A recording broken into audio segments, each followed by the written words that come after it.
Santuy, saatnya tanya Ustadz yuk. Bismillah, semoga Allah menjaga Ustadz dan juga keluarga. Ana izin bertanya Ustadz, bagaimana cara Ana untuk melupakan si fulan yang berkomitmen untuk menikahi Ana ketika Ana sudah lulus kuliah, dan beliau bersedia menunggu Ana sampai lulus sekolah karena ada uzur yang menghalangi Ana untuk nikah sampai kuliah selesai. Tapi kemudian kemarin si fulan dengan tiba-tiba memutuskan hubungan Ustadz, sementara kami sudah cukup jauh dalam proses ta'aruf. Jazakallah khair Ustadz. Bisa dijawab Ustadz? Iya. Alhamdulillah, salatu wassalamu ala rasulillah. Ini gara-gara nunda-nunda ini. Nunda nikah ya? Nunda nikah. Yaitu faedah penting juga. Jadi kalau kita sudah punya keinginan yang baik, jangan tunda-tunda. Itu pelajaran pentingnya.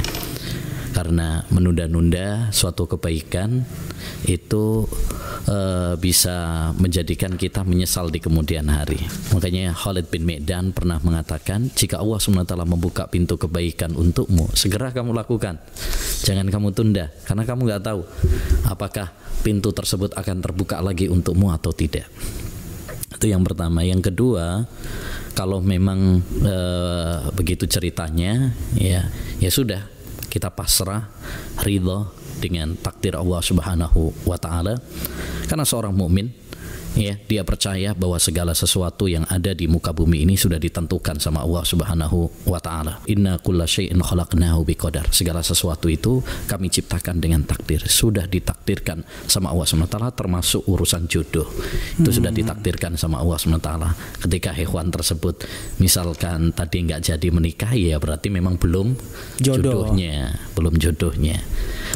Tidak perlu untuk galau, tidak perlu untuk sampai stres apalagi bunuh diri. Percayalah Allah Subhanahu wa taala memiliki takdir yang terbaik untuk kita.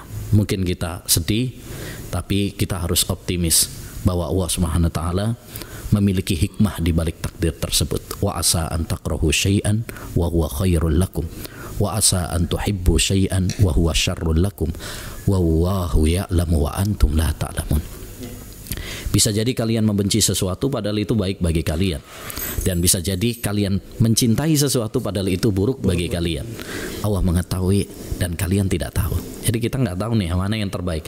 Bisa jadi kalau kita jadi sama dia, justru malah buruk sama kita. Jadi ketika nggak jadi, bisa jadi itu adalah yang terbaik bagi kita.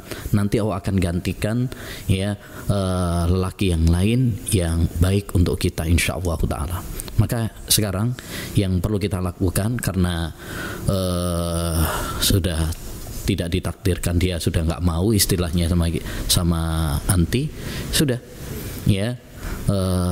pasrah, kemudian lupakan dia, kemudian berdoa kepada Allah Subhanahu wa taala, dan usaha ikhtiar yang lain, bisa lewat kakaknya, bisa lewat abinya, bapaknya, untuk mencarikan pemuda yang lain, lelaki yang lain yang saleh, yang baik agamanya. Jadi jangan pernah putus asa, banyak istighfar, banyak berdoa kepada Allah SWT, kemudian ikhtiar. Insya Allah Allah akan berikan yang terbaik untuk anti. Wallahu a'lam. Santuy, saatnya tanya Ustadz yuk.